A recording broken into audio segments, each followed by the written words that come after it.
Hey everyone, we have a sticky hair dryer here. You can see all this residue build up on it. If you've ever had one of these, you know this just happens over time and it's quite disgusting. You try to rub it, it doesn't really come off too good. So today we're gonna get rid of it. And it's pretty simple. All we're gonna need is some alcohol and a rag. So we'll just load this rag up.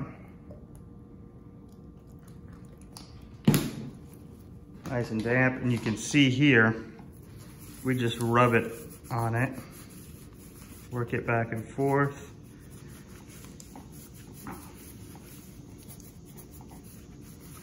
Get it in there and then kind of dry it off. And that residue is gone. One thing to keep in mind is when you do this, a lot of times you're gonna pull off some of the paint, but that's okay. I would much rather lose a little bit of paint than have to deal with the stickiness. So let's knock the rest of this out. All right, so there we go. All done. It took me less than a minute and it's like new again. So hope this video helps you out. And if it does, do me a favor, hit the like, hit the subscribe button, and thank you for watching.